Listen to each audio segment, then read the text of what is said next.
हाँ, hello class 10th बच्चे। आज मैं आपको आपका नेक्स्ट चैप्टर क्षितिज में जो काव्यांश आपका पोर्शन है उसका नेक्स्ट चैप्टर जिसके कवि ऋतुराज हैं उनके द्वारा रचित कन्यादान नाम का आपको पाठ जो है वो एक्सप्लेन करूँ। ठीक है, कन्यादान। पहले थोड़ा संदर्भ समझा दूँ आपको पाठ स्टार्ट करने से पहले। ये कविता जो है,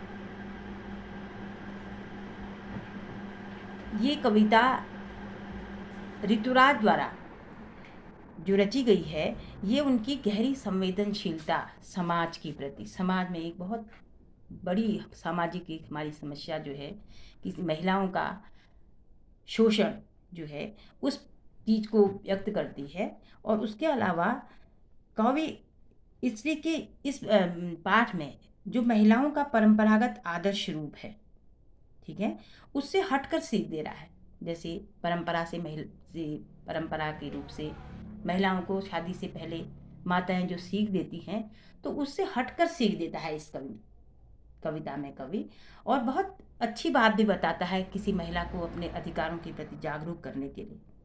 ठीक, उसके अलावा इस कविता द्वारा वह महिलाओं के लिए एक समाज, महिलाओं के लिए जो उनके लिए एक आदर्श की प्रतिमान अपने मन से बना दिया जाते हैं समाज द्वारा कि उन्हें ऐसा होना चाहिए या ऐसा होना चाहिए, तो उन प्रतिमानों पर भी अपनी इस कविता के माध्यम से कुठाराघात कर रहा है कवि। कवि कह रहा है कि समाज के द्वारा बनाए गए प्रतिमान के प्रति जागरूक रहते हुए किसी भी महिला को, किसी भी लड़की को उसके अपने अधिकारों के प्रति सजग रहना ही सबसे बड़ा उसका उद्देश्य होना चाहिए। और ये कविता का भी सबसे बड़ा उद्देश्य यही है कवि का। ठीक, अब देखिए कवि क्या कह रहा है। कवि कहता है, कवि कहते हैं कि कितना प्रामाणिक था उसका दुख। किसका? कितना प्रामाणिक था मीन्स, प्रामाणिक मीन्स होता है वास्तविक। एक माँ का दुख, जो माँ जब अपनी बेटी की विदाई करती है, तो जब शादी करती है तो उस समय प्रामाणिक मीन्स वास्तविक। ठीक है, एक माँ का जो दुख है वो कितना वास्तविक है लड़की को दान में देते वक्त, क्योंकि जब बेटी की विदाई होती है, बेटी की शादी होती है, तो कन्यादान कहा जाता है। तो इसलिए कवि ने भी उस शब्द को यूज किया कि दान को देते वक्त। ठीक है, कन्यादान करते समय किसी भी माँ का जो वास्तविक दुख है वो कितना प्रामाणिक था, कितना वास्तविक था, जैसे वही उसकी अंतिम पूंजी हो। जब वह अपनी बेटी का दान करती है तो उसे लगता है कि उसकी अंतिम पूंजी मीन्स जो कुछ उसने आज तक एकत्र किया था, जो कुछ उसने अपने पास रखा था, जो कुछ उसने अपने जीवन में जो कुछ पैदा किया था, जो कुछ रखा था, वो आज किसी को दान में दे रही है। अब उसने उसे अंतिम पूंजी क्यों कहा? देखिए प्रश्न बनता है आपका बोर्ड में कि माँ ने बेटी को अंतिम पूंजी क्यों कहा? अंतिम पूंजी इसलिए कहा माँ ने क्योंकि माँ जो है अपनी बेटी को क्या करती है, सुख दुख की सहचरणी होती है। वो किसी की भी माँ, किसी की भी बेटी अब उस माँ के लिए क्या होती है, उसके सुख दुख की साक्षी होती है। एक माँ अपनी बेटी से ही अपनी बातों को साझा कर सकती है, और एक बेटी अपने दुख सुख को अपनी माँ से जितना साझा कर सकती है उतना अन्य से नहीं कर सकती। तो इसीलिए कवि ने कहा कि माँ के लिए बेटी क्या है, उसकी अंतिम पूंजी है। ठीक, लड़की अभी सयानी नहीं थी, अभी इतनी भोली सरल थी कि उसे दुख सुख का आभास तो होता था लेकिन दुख बाँचना नहीं आता था। अब देखिए, लड़की अभी सयानी नहीं थी कि कहना चाहता है कवि कि अभी वो भोली और सरल है, यानी कि उसे अभी दुनिया की समझदारी नहीं है। दुनिया की समझदारी मीन्स स्वार्थी व्यवहार। आज समाज में स्वार्थ इतना बढ़ चढ़कर हो गया है कि जिसका एहसास किसी भी लड़की को नहीं होता। ये शाश्वत सत्य है कि प्रत्येक माँ अपनी बेटी को हर सुख देना चाहती है, दुखों का उसे एहसास नहीं कराना चाहती। तो इसीलिए कवि ने भी कहा कि लड़की अभी इतनी सयानी नहीं है, मीन्स इतनी समझदार नहीं है, और वह क्या है, भोली और सरल है। ठीक है, भोली और सरल इसलिए कहा कि उसे दुनियादारी और स्वार्थी व्यवहार की समझ नहीं है, क्योंकि उसे सुख का आभास तो होता है लेकिन दुख बांटना नहीं आता, क्योंकि माँ ने उसे जिंदगी भर कभी दुख दिया ही नहीं, तो इसलिए सुख का आभास तो है उसे, लेकिन दुख बाँचना नहीं आता। बाँचना नहीं आता का क्या मतलब है? उसे वैवाहिक जीवन के झंझट और दुखों का ज्ञान नहीं है। ठीक, पाठिका थी वह धुंधले प्रकाश की, कुछ तुकों की, कुछ लयबद्ध पंक्तियों की। पाठिका मीन्स होता है पाठक यानी पढ़ने वाला। ठीक है, वो ऐसे एक अस्पष्ट प्रकाश, पाठिका मीन्स धुंधले प्रकाश मीन्स ऐसा अस्पष्ट प्रकाश, ऐसी अस्पष्ट रोशनी की क्या थी, वो एक पाठिका थी। यानी कि उसे कहने का मतलब है कि उसे वैवाहिक जीवन का एहसास पूरी तरह से नहीं था। ठीक बेटे, उसके बाद है वह कुछ तुकों और कुछ लयबद्ध पंक्तियों की पाठिका। कुछ तुकों और कुछ लयबद्ध पंक्तियों क्यों कहा, क्योंकि उसे सरल और मोहक पक्ष का उसका वर्णन किया कवि ने। एक महिला, एक कन्या का क्या होता है, सरल और मोहक पक्ष है कि उसे क्या करना, उसे किसी का एहसास होना, पूरी बात का एहसास न होना, पूरी बात का को न समझना, पूरी बात को समझ नहीं पाना, और कल्पना में खोना, जिसे ख्वाबों में कहते हो। ठीक है, कल्पनात्मक सुखों में खोना, ये प्रत्येक बालिका, प्रत्येक कन्या का स्वभाव है। इसीलिए कवि ने कहा कि वह सांसारिक जीवन के ऐसे कैसी प्रकाश की, अस्पष्ट प्रकाश की, ऐसे अस्पष्ट प्रकाश की और कुछ तुकों और लयबद्ध पंक्तियों की, जिसने जीवन के अच्छी तरह से जीवन को नहीं समझा है, ऐसे तुकों और लयबद्ध पंक्तियों की पाठिका है, ऐसी कविता की पाठिका है। कहने का मतलब है दुनियादारी की समझ नहीं होना। ठीक, आगे देखिए, माँ ने कहा, क्या कहा अपनी बेटी से, पानी में जा, इंपॉर्टेंट, बोर्ड के लिए इंपॉर्टेंट यहाँ से बेटे, क्या कहा उसने कि माँ ने कहा पानी में झांककर अपने चेहरे पर मत नहीं रीझना, आग रोटियां सेकने के लिए है, जलने के लिए नहीं।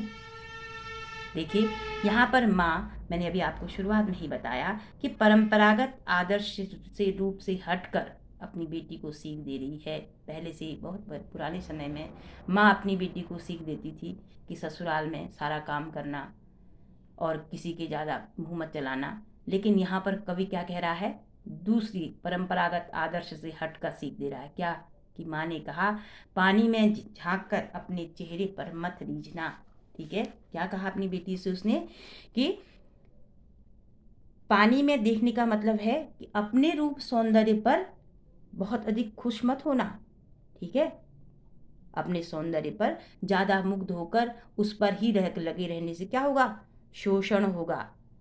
दर्पण में अपना चेहरा देखकर, क्योंकि ठीक है ओब्वियसली सभी का रूप सौंदर्य शादी के समय अच्छा ही होता है, इसीलिए कवि कह रहा है कि माँ कह रही है कि अपने चेहरे पर, अपने पानी पर या अपने दर्पण पर अपने सौंदर्य, रूप सौंदर्य को देखकर इतना प्रसन्न मत हो जाना कि लोग तेरी सुंदरता की प्रशंसा तो करें और क्या करें, शोषण कर दें, इतना अधिक काम करवा दें जिससे कि तुझे अपने अधिकारों के प्रति सचेत न रहना पड़े, या अपने अधिकारों के प्रति तो सचेत न रहे, कर्तव्य पालन में ही इतनी ज़्यादा बिजी हो जाए, व्यस्त हो जाए कि तुझे अपने अधिकारों का ध्यान ही न रहे। इसलिए माँ कह रही है कि पानी में झांककर अपने चेहरे पर मत रीझना, अपने चेहरे पर इतना अधिक प्रसन्न मत हो जाना कि अपना ही अधिकारों के प्रति, अपने ही अधिकारों को खो देना, क्योंकि आग रोटियां सेकने के लिए, जलने के लिए नहीं। देखिए विरोधाभास में माँ ने सीधे शब्दों में तो कहा कि आग रोटियां सेकने के लिए है, कहने का मतलब माँ का क्या है, जलने के लिए नहीं। कहने का मतलब है सावधानी का निर्वाह करना, जीवन में सजग रहना। ठीक, अपने जीवन में तुझे सजग रहना जरूरी है। केवल एक तरफा अपने अधिकारों के प्रति, अपने कर्तव्य के प्रति सचेत रहना, लेकिन अधिकारों के प्रति भी सजग रहना। ठीक है, आग रोटियां सेकने के लिए, जलने के लिए नहीं, मतलब सावधानी बरतना। कहने का मतलब है घर गृहस्थी के काम सब करना, रोटियां सेकना, लेकिन जलना नहीं। उन रोटियां सेकने के में क्या मत करना, अत्याचार को मत सहन करना। ठीक, वस्त्र और आभूषण शाब्दिक भ्रमों की तरह बंधन है स्त्री जीवन के।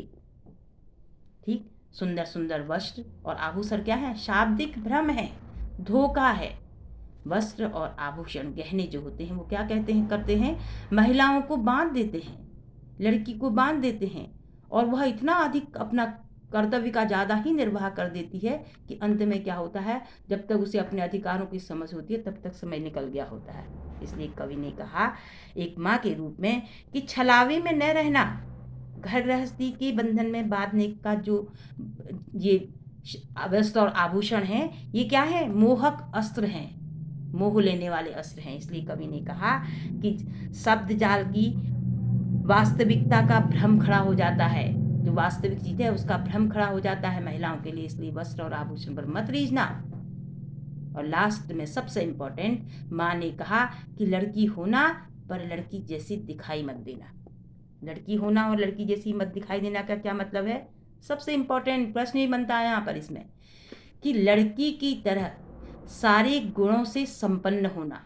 क्या गुण है लड़की के संपन्न होना से? गुण क्या क्या है? सरल होना, निश्चल होना, कर्तव्यपरायण होना, ठीक, लेकिन उसके साथ साथ काम करने वाली होना, सहनशील होना, धैर्यवान होना। लेकिन लड़की जैसी दिखाई मत देना मीन्स अपने अधिकार, अपने संघर्षों के प्रति इतनी ज़्यादा सजग रहना कि लोग तुझे मूर्ख बनाकर तेरा शोषण न कर लें। बहुत इंपॉर्टेंट यही लाइन है कि बोर्ड में एग्जाम में आता भी है कि माँ ने ऐसा क्यों कहा कि लड़की होना, और अधिकांश आता है। हाँ बेटे, माँ ने कहा कि लड़की होना और लड़की जैसी दिखाई मत देना, इसका क्या मतलब है, या इसका इससे कवि का क्या मतलब है? माँ ने इसीलिए कहा कि लड़की होना मीन्स लड़की की तरह भोली होना, सरल होना, निश्चल होना, धैर्यवान होना, कर्तव्यपरायण होना, कर्मठ होना, ठीक है, लेकिन सावधान सजग जरूर रहना। और सजग रहने के साथ साथ अपनी सरलता को इस तरह प्रकट मत होने देना जिससे कि लोग तेरा शोषण कर लें। ठीक बेटा, समझ में आ गया होगा इसमें क्या चीज़ इंपॉर्टेंट है, क्या प्रश्न बनता है, कौन सा पैराग्राफ के एग्जाम के लिए इंपॉर्टेंट है, ये भी मैंने आपको बता दिया। और आशा है आप लोगों को ये चैप्टर समझ में आ गया होगा। और अगर समझ में आ गया होगा तो प्लीज़ इसे लाइक करो बेटे, सब्सक्राइब करो और शेयर करो। ठीक है, धन्यवाद।